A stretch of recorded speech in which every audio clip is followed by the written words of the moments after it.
Bom dia, gente, sejam bem-vindos. Estamos no capítulo 43 de Ezequiel. Domingão aí, hein?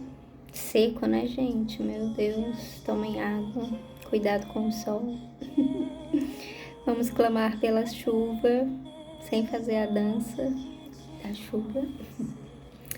É isso, vamos orar. E aí a gente parte para a leitura. Amém, Deus. Obrigada pelo dia de hoje, Senhor.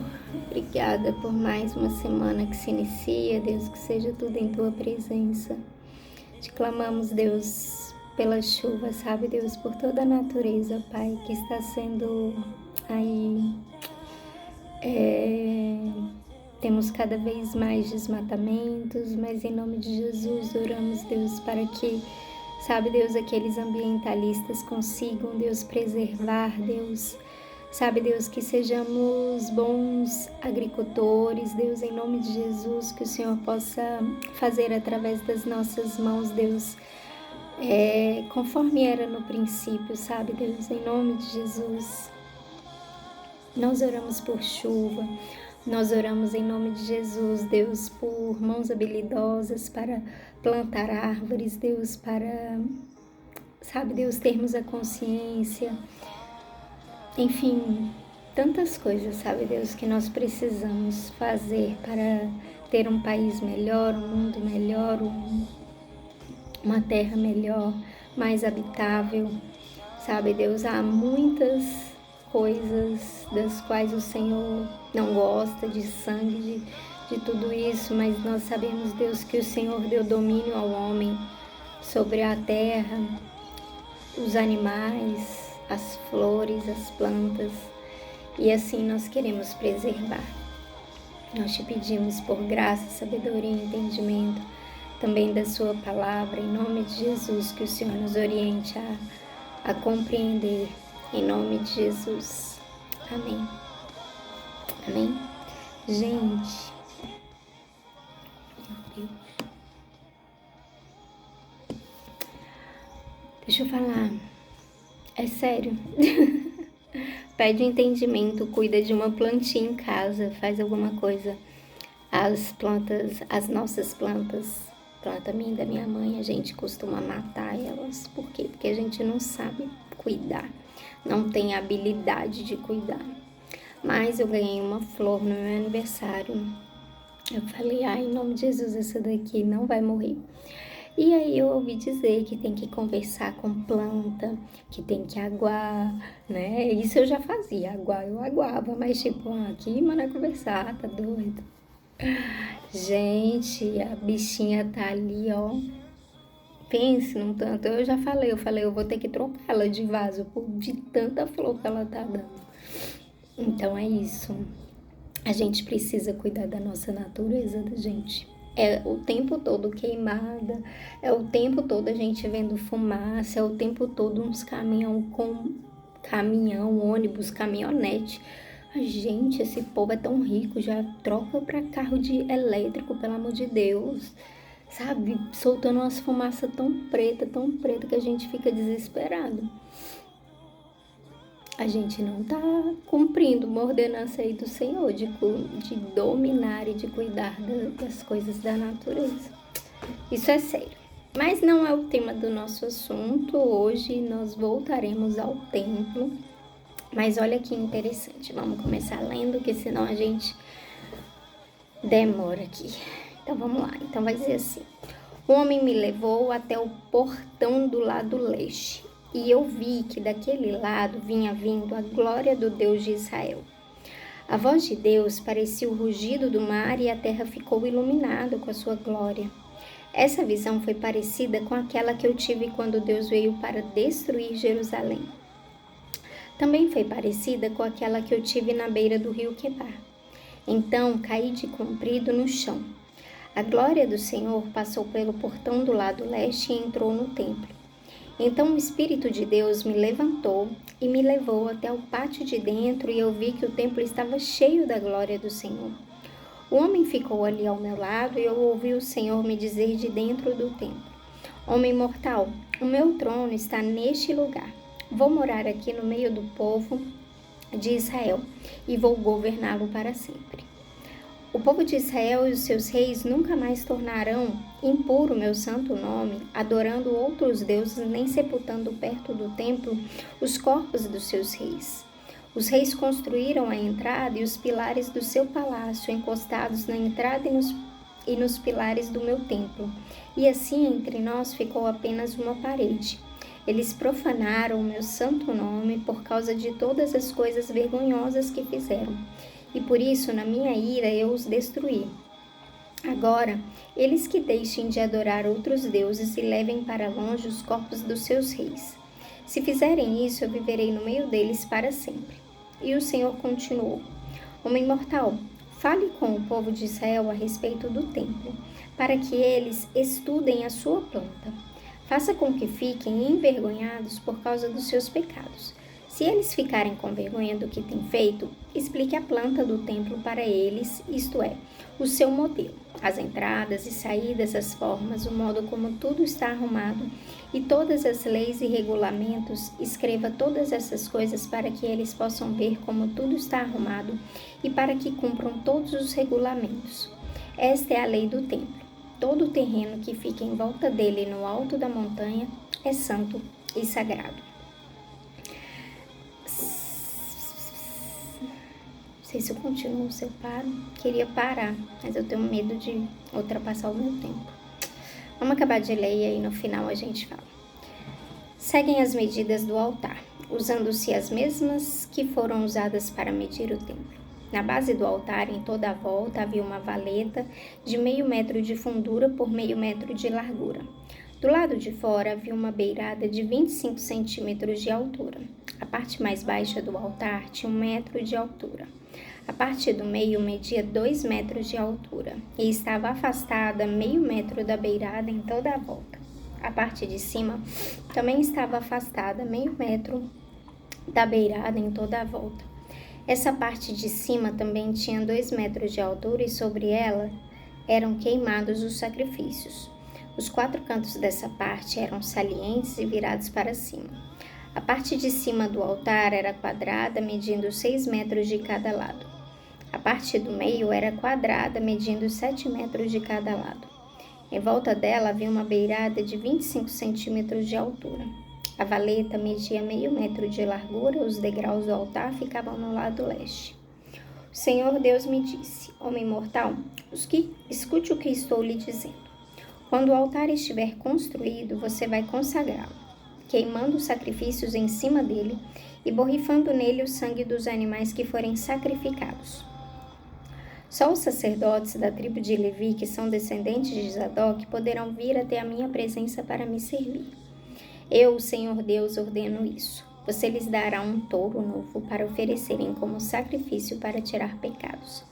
Você pegará um pouco do sangue desse touro e porá nas pontas da parte de cima do altar, e nas pontas da parte do meio do altar e em toda a volta das suas beiradas. Dessa maneira, você purificará o altar e o consagrará. Você pegará o touro que for oferecido como sacrifício para tirar pecados e o queimará no lugar marcado fora da área do templo. No dia seguinte, você pegará um bode sem defeito e oferecerá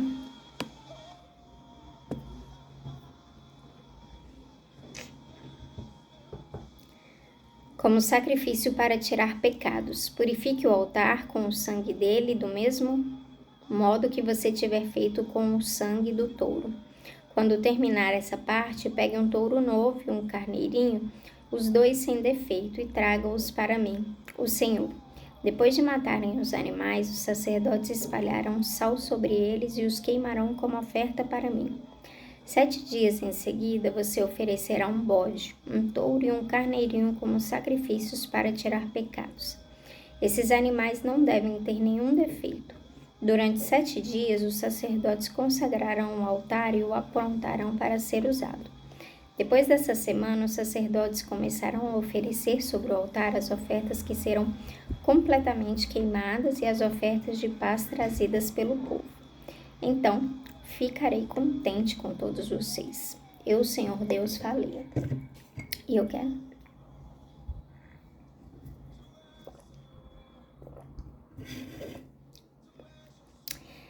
quero começar essa semana fazendo algumas declarações, declarando aqui, sabe?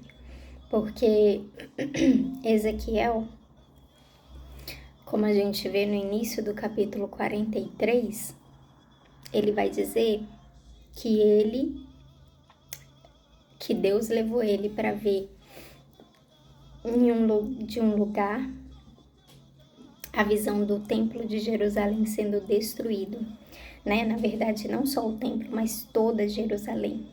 Então, ele foi levado a esse lugar, ele viu aquilo, ele contemplou aquilo com seus olhos, ele caiu como morto e ele chorava e depois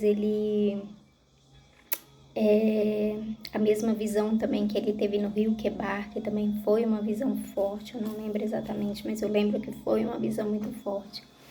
Mas agora ele estava sendo levado ali e ele estava mais uma vez, sabe, caído de comprido no chão, porém, vendo a glória do Senhor entrar naquele templo, vendo aquele templo reconstruído, sabe? E tendo a oportunidade, mais para o final do capítulo a gente vai ver que ele consagraria o templo. Não sei como foi, como aconteceu. A gente sabe que os sacerdotes eram as pessoas ali legalmente, né, que podiam fazer isso. Mas ele, como profeta e como amigo de Deus ao longo de todo aquele período, eles ainda estavam no 25º ano do seu cativeiro. Mas ao longo de todo aquele período, sabe, Ezequiel se mostrou fiel a Deus. Ezequiel, sabe, perdeu a mulher às vezes para falar algo para Deus, né, por Deus. Ezequiel comeu comida estranha, né, cozida lá no cocô de esterco. Ezequiel construiu as coisas, Ezequiel falava e às vezes não era ouvido, Ezequiel, sabe, foi zombado, enfim, tantas coisas aconteceram e ele se manteve fiel e ele se manteve amigo de Deus e agora ele tinha a oportunidade, Deus estava levando para ver como aquele povo, aquele país, aquela nação seria restaurada, sabe? E eu quero, sabe, orar e falar aqui nesse início de semana, da segunda semana de setembro, declarar em nome de Jesus que talvez você que perdeu a sua família, perdeu ou viu talvez seu casamento, sabe, desmoronar e talvez se separou, quem sabe, e talvez foi alvo de uma traição, ou talvez um filho que viu seus pais, sabe, se separarem e permaneceu e ainda assim se manteve fiel ao lado de Deus, ainda assim foi amigo de Deus, ainda assim deixou com que suas lutas, suas dificuldades, sabe, suas mazelas, sabe, servissem para a glória de Deus. Eu quero declarar em nome de Jesus que você vai ver uma restauração. Assim como você viu a destruição, você vai ver a restauração. Você que tem orado pelo Brasil, você que tem se mantido fiel ao lado do Senhor em meio a talvez injustiças, sabe? A tantas injustiças que a gente vê cometendo. Você que ora pelo Brasil, você que quer o melhor do Brasil, você que independente, sabe, se isso não interfere às vezes na sua vida, né, como é que se diz, no dia de hoje falando, se isso vai impactar as gerações, se isso, sabe, é coisa de gente grande, mas mesmo assim você tem se importado, mesmo assim você tem, sabe, se levantado, orado, clamado, às vezes levantado pela madrugada. Agora, antes de começar aqui, eu tava vendo um post da pastora Zenete orando pelo Brasil, se levantando, se colocando de joelhos. E há quantos anos essa mulher não faz isso? Mas eu tenho certeza que ela já viu o Brasil dar certo, mas ela tá vendo. E em nome de Jesus, todos aqueles que se colocam em favor do Brasil, sabe, das nações, sabe, você que tem ido pelas nações e tem sido às vezes difícil, desafiador, eu oro em nome de Jesus e eu declaro em nome de Jesus que você vai ver uma grande restauração, uma restauração tremenda, a mão poderosa de Deus alcançando, pessoas sendo alcançadas, a justiça de Deus vindo sobre a terra, sobre o Brasil. Em nome de Jesus, eu vejo, sabe? E que você faça parte disso. Assim como Deus estava, dizendo ali para Ezequiel que ele faria parte. É isso, nosso tempo acabou. É isso, boa semana. Vamos viver essa semana aí, continuando fiel ao lado de Deus, sabendo que Ele é fiel em sua palavra. Amém? Beijo!